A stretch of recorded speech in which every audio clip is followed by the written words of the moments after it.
So what I typically do is I have my ribbon and then I try to find the deep spots in the tree where I can tuck things in.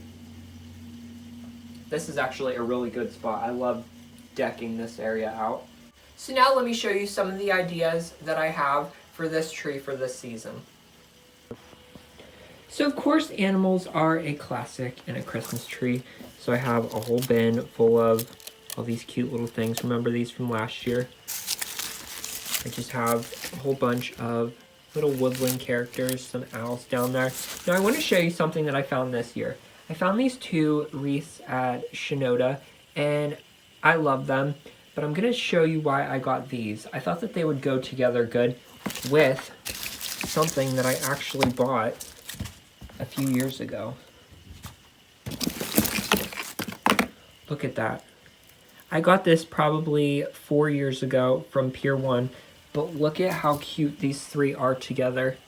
So I think what I'm going to do is use these as kind of my focal point, and then I'm going to add in some, I'm just going to add in some greenery pieces, maybe some ribbon. I don't want to make them too busy because they will be surrounded by Christmas ornaments. So this is just kind of my starting point. Alright, so I'm going to show you an example on how I put these together. So right here, as you can see, there is kind of like a little bit of a pocket in the tree. I do have a spinner here, so there will be a spinning ornament nearby, probably right here. So I'm going to start by putting this into the center here. And the good part about things like this is they just kind of like hold themselves into the tree. Now, you don't want this to look like you just popped it in there, so maybe push some branches and stuff in there just to kind of blend it all together. So once I get to that point, I can bring in stuff like these ice branches, and I love doing stuff like this because it gives it more interest. Actually going to look for a shorter one. So I'm just going to take this and kind of weave this, hide the starting point. And then I just played around with putting this branch in there, but I think I am actually going to use it here. So of course, fluff it up. Do not leave it in a chunk like how you bought it. And I'm just bending it a little bit.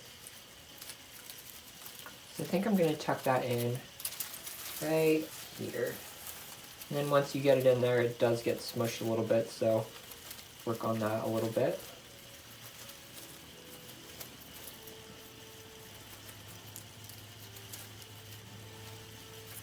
So see, we have the twig pieces here, then we have the greenery here. What I'm going to do is add a little bit of this pine look in here.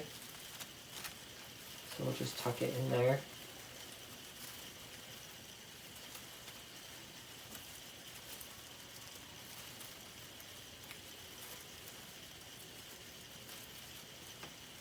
So there, that's a good start.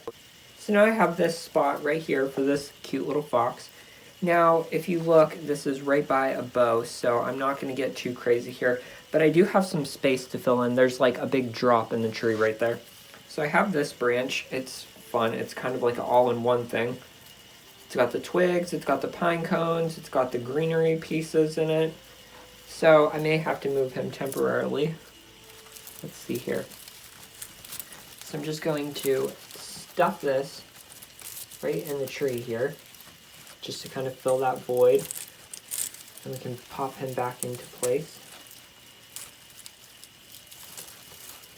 Move some branches out of the way.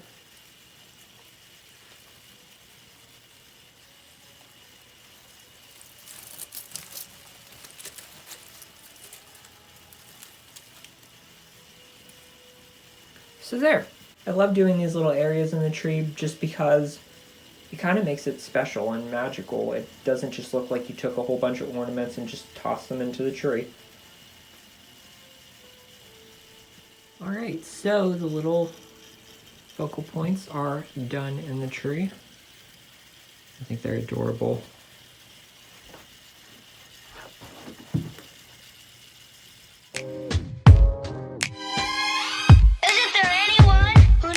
Christmas is all about.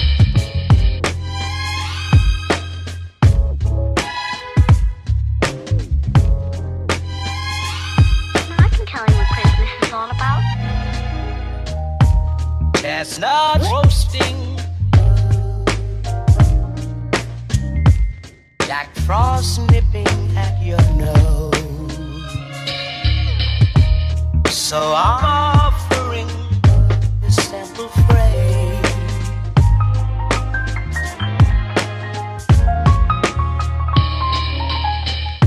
Although it's been said many times, many ways, Merry Christmas.